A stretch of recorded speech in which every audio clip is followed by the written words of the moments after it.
I did that into her people. I did when she didn't show up for the Cinderella full hour that Yes, she that had was produced. a big deal. Yes. And I remember thinking, this is like the beginning of the end. Not as a prophet, not as an insider with secrets, but as someone who had been paying attention and who refused to look away when everyone else did. This is the story of a warning that was given too early, received too late, and never forgotten.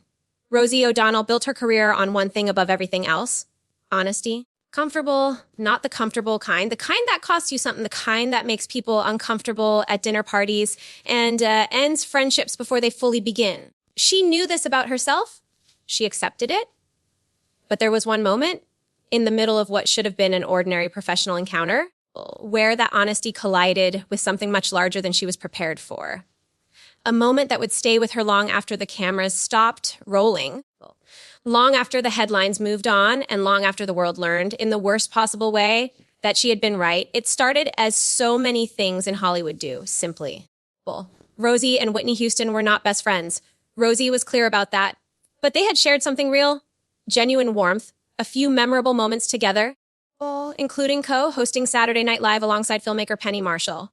Those were good times, easy times, the kind of interactions that remind you that fame, at its best, can connect extraordinary people in extraordinary rooms. Had that on the air. Yes. Yes. But he was lovely. Like, he's such a kind individual. I just think he doesn't like kind of pretense, and he's much more of an authentic human being than sometimes can fit in a talk show. You also had a great run with Whitney Houston. Oh, yeah. Yeah.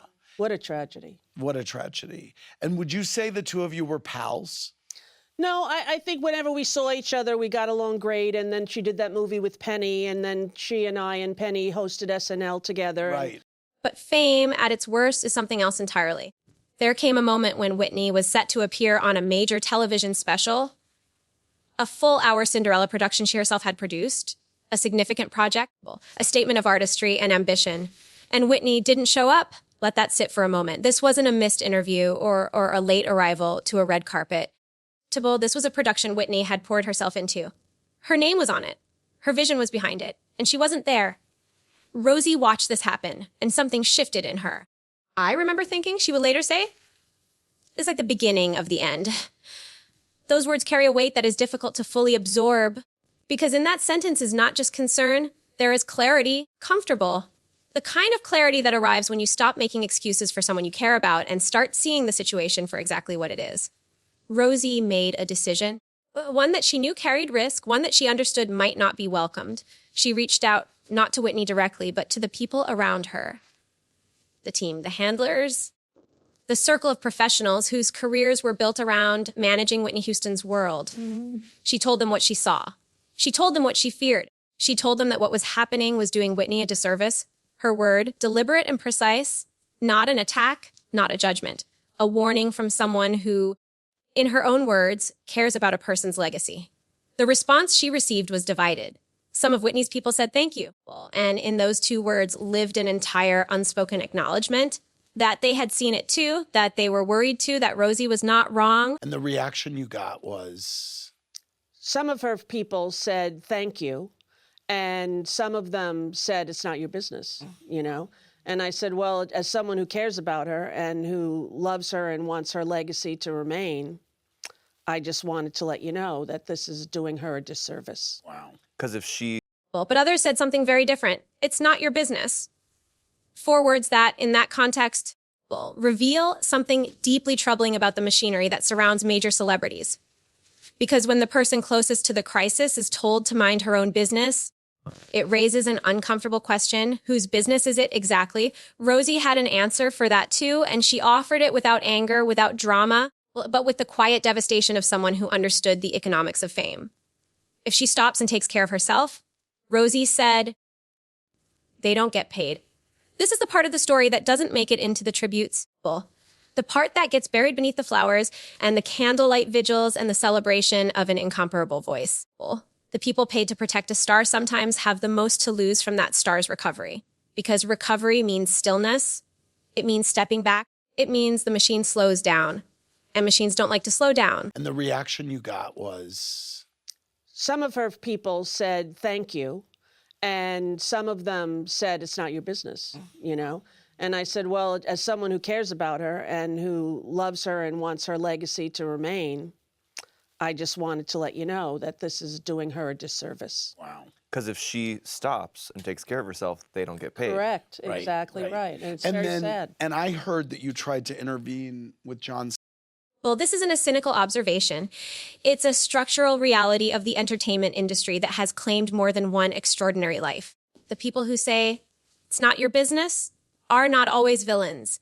Sometimes they are simply people trapped inside a system that rewards momentum over well-being, output over health, presence over truth. Rosie knew this, and she said it anyway. Well, that is the part of her character that is easy to overlook in the broader sweep of her career. The talk shows, the Broadway productions, the public battles and personal reinventions.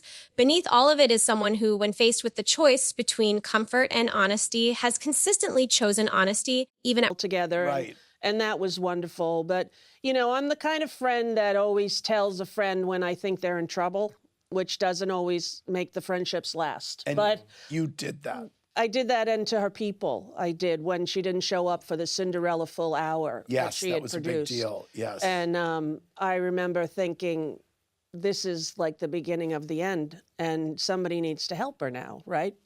I mean, everybody gets lost in their life, and when you're in the public eye, you get lost very naturally.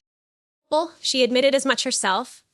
I'm the kind of friend, she said, that always tells a friend when I think they're in trouble, which doesn't always make the friendships read that again slowly. She knows the price.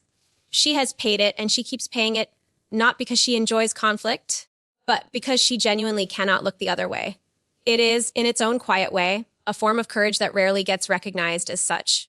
Whitney Houston passed away in February 2012. She was 48 years old. What followed was an outpouring of grief from across the world. Fans, fellow artists, industry figures, all bearing witness to the loss of one of the greatest vocal talents in the history of recorded music. The tributes were beautiful. The love was real. But somewhere in that grief, if you listened carefully enough, you could hear the echo of a warning that had gone unheeded, a phone call made, a conversation had, a door quietly closed. Rosie did not speak about this with bitterness. She did not position herself as someone who could have saved Whitney Houston, because she is too honest for that kind of narrative. She spoke about it the way a person speaks about something that still sits heavily with them, with sorrow, with reflection, and with the kind of measured restraint that comes from having processed something painful over a long period of time. Everybody gets lost in their life, she said.